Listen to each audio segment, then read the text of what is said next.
नमस्कार।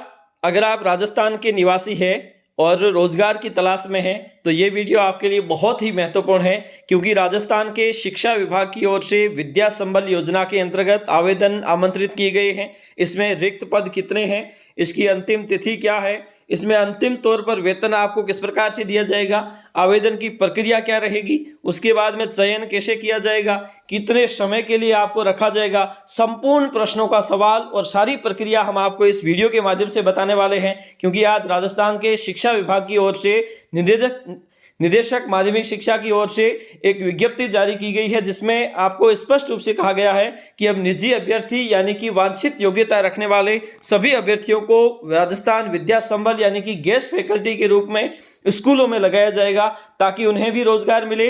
इसके साथ साथ विद्यार्थियों की जो पढ़ाई बाधित होती है उसकी भी पूर्ति की जा सके। तो क्या है राजस्थान की विद्या संबल योजना, इसमें चयन आपको कैसे होगा, कब तक और कैसे, आपको कौन सी विद्यालय में कितने रिक्त पद हैं, आपको कैसा पता चलेगा और आपका चयन किस प्रकार से होगा, आप कहां लग सकते हैं, इसकी संपूर्ण चर्चा हम इस वीडियो के माध्यम से करने हैं। तो चलिए शुरू करते हैं। तो ये है कार्यालय निदेशक माध्यमिक शिक्षा बीकानेर की ओर से आज की विज्ञप्ति, और विज्ञप्ति के माध्यम से राजस्थान विद्या संबल योजना के अंतर्गत पात्र अभ्यर्थियों को गेस्ट फैकल्टी के रूप में लगाया जाना है। और किन किन पदों के लिए लगाया जाना है, स्कूलों में लेक्चरर एज ए स्पेशल विषय के लिए। इसमें योग्यताएं हैं जो राजस्थान के जो सेवा नियम है 2021 में वर्णित है, पद और विषय के अनुसार जो प्रावधान है उसी के अनुसार होगी सभी के लिए। वरिष्ठ अध्यापक विभिन्न विषयों के लिए, अध्यापक लेवल 2 विभिन्न विषयों के लिए, अध्यापक लेवल 1 जो वांछित योग्यताएं रखते हैं, इसके साथ साथ प्रयोगशाला सहायक और इसके साथ साथ शारीरिक शिक्षा शिक्षक की भी इसमें भर्ती की जाएगी। इसमें जो न्यूनतम आयु है वो सेवा नियम यानी कि सीधी भर्ती के लिए जो प्रावधान है वही प्रावधान इसी के अंतर्गत रहेंगे। लेकिन इसमें जो गेस्ट फैकल्टी के रूप में सेवानिवृत्त शिक्षकों को लगाया जाएगा उनकी अधिकतम उम्र है वो 65 वर्ष होगी। लेकिन यहाँ पर जो 65 वर्ष है इसमें रीट की पात्रता की अनिवार्यता को यहाँ पर खत्म किया गया। उनके लिए जो न्यूनतम रूप में 65 वर्ष की उम्र जो सेवानिवृत्त कर्मचारी है उनके लिए रीट की पात्रता को अनिवार्य नहीं माना गया है। अब इसकी जो रिक्तियां है वो मूलतः जहां पर जो पद स्वीकृत है वो पद अगर रिक्त है तो ऐसी स्थिति में उनके लिए ही आवेदन किया जा सकता है। ठीक है। अब इसके बाद अंग्रेजी माध्यम के जो विद्यालय हैं वहां पर अंग्रेजी माध्यम में भाषाओं को छोड़कर सभी के लिए माध्यम अंग्रेजी के रूप में सम्मिलित है। ठीक है।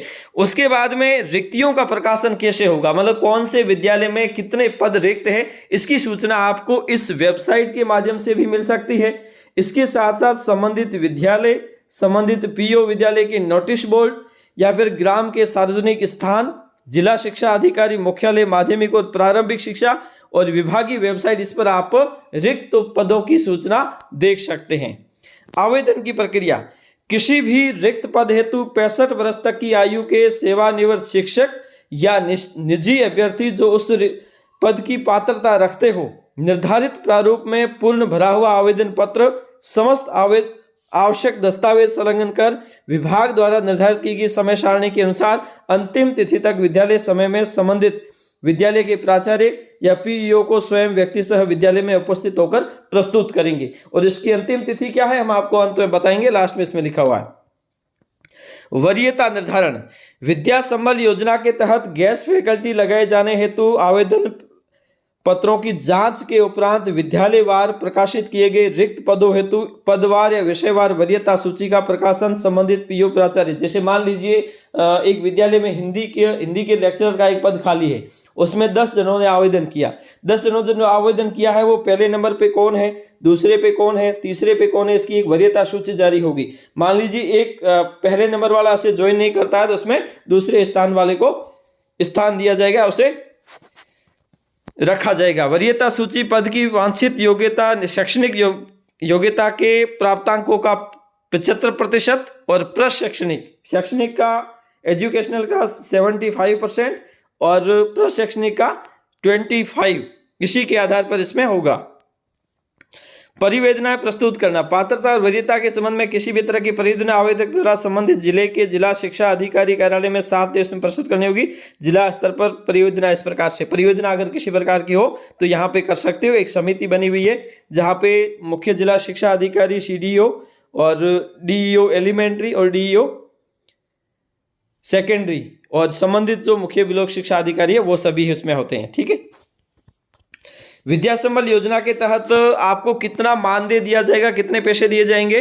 अगर आप लेवल 1 और 2 के लिए कर रहे हैं तो प्रति पीरियड आपको 300 रुपये और अधिकतम 21,000 रुपये। वरिष्ठ अध्यापक के लिए 350 रुपये, अधिकतम 25,000 रुपये। प्राध्यापक स्कूल लेक्चरर के लिए 400 रुपये प्रति पीरियड और 30,000 रुपये अधिकतम। प्रयोगशाला सहायक 21,000 रुपये और शारीरिक शिक्षा शिक्षक 21,000 रुपये। अन्य शर्तों में है, चयनित अभ्यर्थी को गेस्ट फैकल्टी के पद पर लगाए जाने हेतु दिए गए प्रस्ताव पर 7 दिवस में सहमति प्रदान करनी होगी तथा प्राचार्य PO द्वारा नियत किए गए दिनांक और समय पर वे कार्य करने हेतु उपस्थित होंगे। निर्धारित अंतिम तिथि तक सहमति नहीं दी जाने वरीयता सूची, मान लीजिए 7 दिन के अंदर अंदर अगर वो ज्वाइन नहीं करता है तो उसके स्थान पर दूसरी वरीयता क्रमांक को स्थान दिया जाएगा। गेस्ट फैकल्टी के रूप में सत्रांत या नियमित प्रक्रिया के पद भरे जाने तक जो भी पहले हो तक के लिए पूर्णतः अस्थायी तौर पर लगाया जाएगा। मान लीजिए आप हिंदी के पद पर लगे हो और वहां पर अभी जो लेक्चर की भर्ती हुई है उसमें अगर कोई पद भर गया तो आपको वहां से हटा दिया जाएगा। गेस्ट फैकल्टी के रूप में लगाया जाए निजी अभ्यर्थियों, सेवानिवृत्त शिक्षकों को उन्हीं दिशा निर्देशों के अध्याधीन रखा जाएगा जो वित्त विभाग के परिपत्र। ठीक है। गेस्ट फैकल्टी के कार्य का नियमित अवलोकन प्राचार्य PO द्वारा किया जाएगा। निम्न कार्य कुशलता, दुराचरण, अनियमितता या कार्य से अनुपस्थिति की दशा में प्राचार्य PO द्वारा बिना कारण बताए गेस्ट फैकल्टी के रूप में विभक्त कर दिया जाएगा। ठीक है। अब है इसका टाइम टेबल। ये सबसे महत्वपूर्ण है कि दिनांक 1 नवंबर 2022 तक इसकी विज्ञप्ति और रिक्तियों का प्रकाशन कर दिया जाएगा कि कहां पर कितने पद खाली हैं। ठीक है। 2 नवंबर से 4 नवंबर तक आवेदन की तिथि होगी। मतलब आपको 2 नवंबर से 4 नवंबर तक 3 दिन का समय दिया जाएगा। इस 3 दिनों के अंतराल में आपको वहां पर आवेदन प्रस्तुत करना पड़ेगा। ठीक है। उसके बाद में 5 नवंबर 2022 से प्राप्त आवेदनों की सूची प्रकाशित करेगा स्कूल। ठीक है। उसके बाद में 7 नवंबर 2022 पात्रता की जांच करेगा और वरीयता सूची बनाना अस्थायी जारी कर देगा। उसके बाद में 9/11/2022 आपत्तियां मांगेगा और अंतिम वरीयता सूची 10 नवंबर और 11 नवंबर को मूल दस्तावेज की जांच हो जाएगी। आदेश जारी हो जाएगा 12 नवंबर को और 19 नवंबर जिसकी अंतिम तिथि होगी आपको कार्य ग्रहण करने की। ठीक है। तो इस प्रकार से अगर आप भी राजस्थान में गेस्ट फैकल्टी विद्या संबल योजना के अंतर्गत लगना चाहते हैं तो इसके लिए ऑनलाइन इसके जो आवेदन है वो 2 नवंबर से शुरू होने वाले हैं। तो इसके लिए तैयार रहिए, डॉक्यूमेंट्स अभी से आप तैयार कर लीजिए और आवेदन का जो प्रारूप है वो आपके पास पहले से आ गया होगा और ये इसका प्रारूप रहेगा और ये सारा लगा के और इसके बाद में यहाँ पर शपथ पत्र भी एक देना होता है और सारे मूल डॉक्यूमेंट्स जो आपको देने हैं फोटो को भी लगा देना और वो आवेदन संबंधित विद्यालय में प्रस्तुत कर देना। आज के लिए इतना ही, धन्यवाद।